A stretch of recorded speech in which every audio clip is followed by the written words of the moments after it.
whole pile of that shit all backlogged, and there was a deadline for parts. It was a do or die deadline, a rush, as they call it, rush. It was a rush for parts. And that was when the light burned in me the strongest. When all of my attention was focused, not in that strange state I was in. I was always puzzled by this strange near-death state I was in. But everything was clear, and the light was strongest when all of my attention was work, produce that material. And this seemed to create a tempo with great force and fire of this electric light and substance and energy, as though from the absolute itself, as though from the center of the galaxy. Because I was, during the whole time when the light was strongest, I was seeing myself passing through the solar system, actually feeling the planets in the solar system, and it seemed to change the temperature even in the whole planet all around me, and wielding that cosmic force and tension, focusing all of my attention on the work in front of me.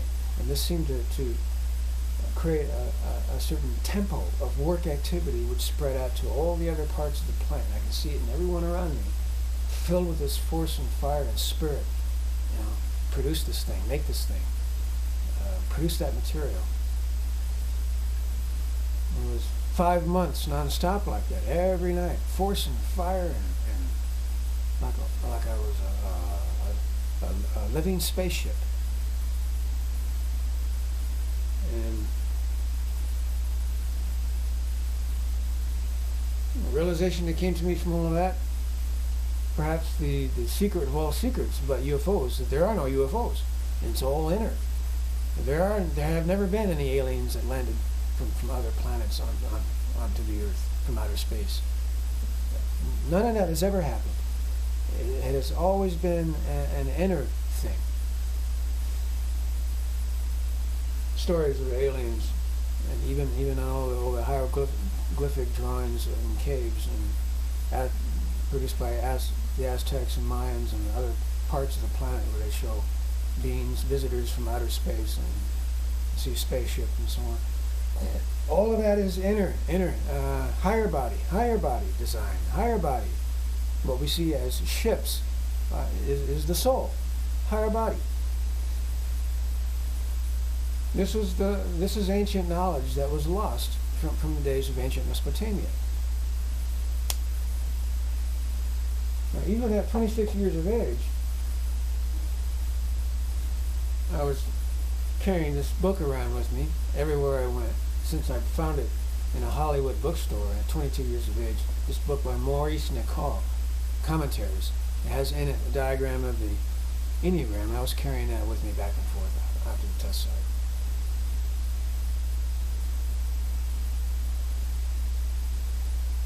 So no, I was not a guinea pig. I became a medium of our Father in heaven.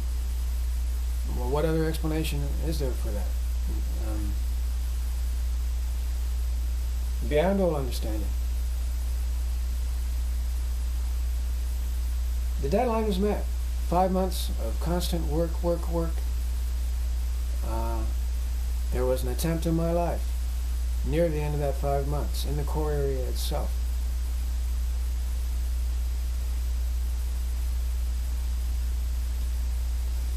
But with perseverance, stayed with it anyway, didn't care, didn't stop.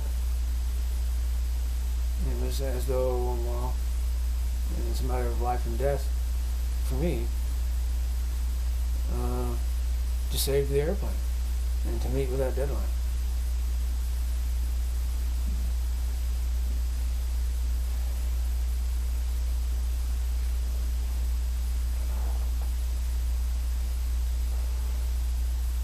That was the big aim for me then. Aim is such that our obligation to it is to transmit what comes to us by way of revelation.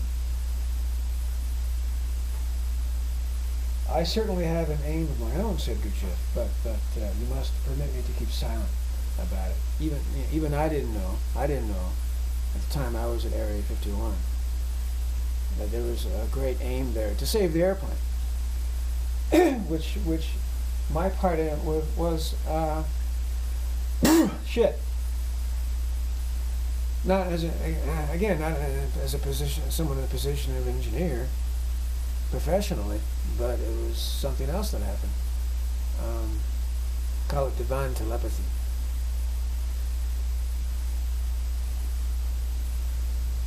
Tremendous substance flowed through me in that near-death state. I was sitting in the presence of an engineer there at the core area, and this great light rose up.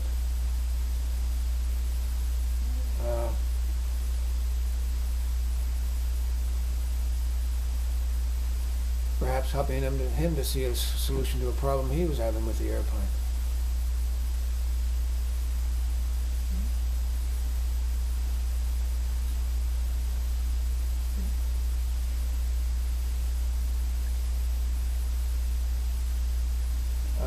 Made it possible to do what is called great doing. Great doing is what happened there.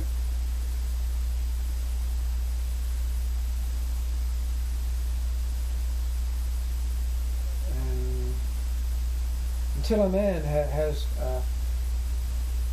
defined his own aim for himself, he will not be able even to begin to do what is called doing in this work. He will not, until he has defined an aim for himself, he will not be able to begin to do anything. How is it possible to do anything without having an aim? And before anything else, doing presupposes an aim. Aim is necessary for there to be consciousness. Aim is necessary for buoyancy. Aim is necessary for impartiality. Impartiality is buoyancy. Buoyancy is lift. Lift is the ship in flight.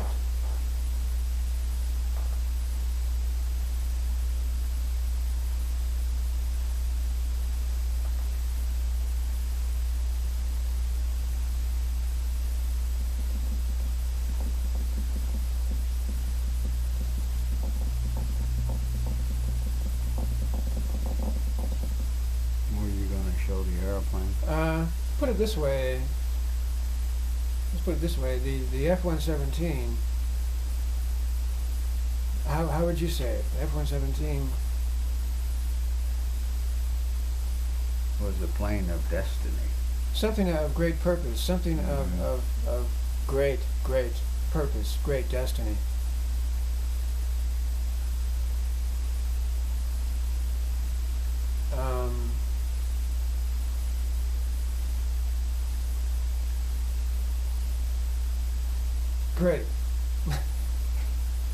Great destiny.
It was the first shot fired in the war on Iraq.